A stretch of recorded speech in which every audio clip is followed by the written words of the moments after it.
ನಮಸ್ಕಾರ ಸ್ನೇಹಿತರೆ, ನಮ್ಮದು ಶ್ರೀ ಸಪ್ತಗಿರಿ ಮನೆ ಮದ್ದು ಚಾನಲ್ ಇದೆ. ಅದರ ಮುಖಾಂತರ ಅನೇಕ ರೀತಿ ಎಪಿಸೋಡನ್ನು ಕೊಡ್ತಾಯಿದ್ದೀವಿ.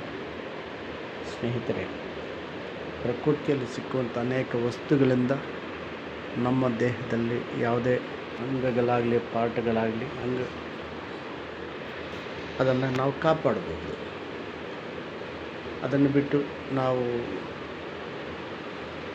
ಯಾರೋ ಹೇಳಿದ್ರು ಅಂತ ಆ ಟೆಸ್ಟ್ ಈ ಟೆಸ್ಟ್ ಮಾಡಿ ಆ ಟ್ಯಾಬ್ಲೆಟ್ ಈ ಟ್ಯಾಬ್ಲೆಟ್ ನನಗೆ ನಮ್ಮ ದೇಹವನ್ನು ಕೆಡಿಸ್ಕೋಬಾರ್ದು.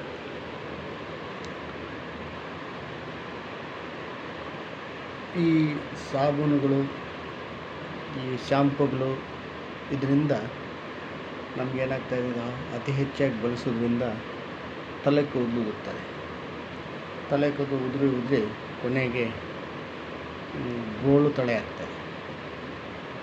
ಅದಲ್ಲದೇ ಥೈರಾಯ್ಡ್ ಮುಖಾಂತರ ಬೋಳು ತಲೆ ಆಗ್ತದೆ. ಇಂತಹದನ್ನು ತಪ್ಪಿಸಬೇಕೆಂದರೆ ನಾವು ನಮ್ಮ ಮನೆಯಲ್ಲಿ ಸಿಕ್ಕುವಂತಹ ಈರುಳ್ಳಿ, ನೋ ರೀಸನ್, ನಾವು ಯಾವ ಕಾರಣನೂ ಬೇಕಾಗಿಲ್ಲ, ಕಟ್ ಮಾಡಿದ ಈರುಳ್ಳಿ ರಸ ಹಚ್ಕೊಂಡ ಆಗಾಗ ಈರುಳ್ಳಿ ರಸ ಹಚ್ಕೊತಾ ಬಂದರೆ ಆ ಹೋಗಿರೋ ಕೂದಲು ಮತ್ತೆ ಬೆಳೀತವೆ. ಇಷ್ಟು ಶಕ್ತಿ ಈರುಳ್ಳಿಗಿದೆ. ನಾವೇನು ಮಾಡ್ತೇವೆ, ಅದನ್ನು ಮಾಡ್ದೇ ಯಾವುದೋ ಟಿ ವಿಯಲ್ಲಿ ಬಂತು ಅಂತ ಆ ಎಣ್ಣೆ ಈ ಎಣ್ಣೆ ಇನ್ನೊಂದನ್ನು ಮತ್ತೊಂದನ್ನು ಹಚ್ಕೊಂಡು ಇರೋ ಕೂದಲು ಕಳ್ಕೊಳ್ತೀವಿ. ಮತ್ತು ಅನೇಕ ರೀತಿಯ ಚರ್ಮ ಕಾಯಿಲೆಗಳನ್ನು ತರಿಸ್ಕೊಳ್ತೀವಿ. ಅದರಿಂದ ಬೇಡ. ಮನೆಯಲ್ಲಿ ಇರುವಂತಹ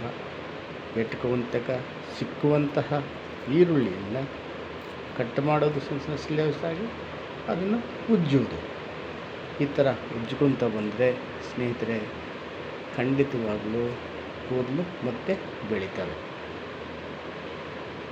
ಇಂತಹ ರೆಮಿಡಿಗಳನ್ನು ನಾವು ಮರೆತು ಇದೆಲ್ಲ ನಾವಲ್ಲ, ಹಿರಿಯರು, ಮಹರ್ಷಿಗಳು, ಮಹಾಮುನಿಗಳು ಮತ್ತು ವಿಜ್ಞಾನಿಗಳು ಅವರು ಕಂಡಿಡಿದು ಅನೇಕ ಗ್ರಂಥಗಳಲ್ಲಿ ಬರೆದವರು.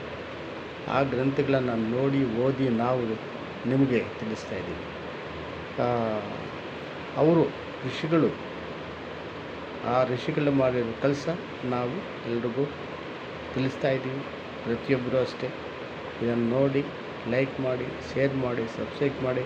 ಅಲ್ಲದೇ ಆಗಾಗ ಈ ರಸವನ್ನು ತಲೆಗೆ ಹಚ್ಕೊಳ್ಳೋದ್ರಿಂದ ಡೆಂಟ್ರಫ್ ಹೋಗುತ್ತೆ ಮತ್ತು ತಲೆಯಲ್ಲಿ ಏನೇ ರೀತಿಯ ಬ್ಯಾಡ್ ಬ್ಯಾಕ್ಟೀರಿಯಾವನ್ನು ತೊಲಗಿಸೋದಕ್ಕೆ ಇದಕ್ಕಿದೆ.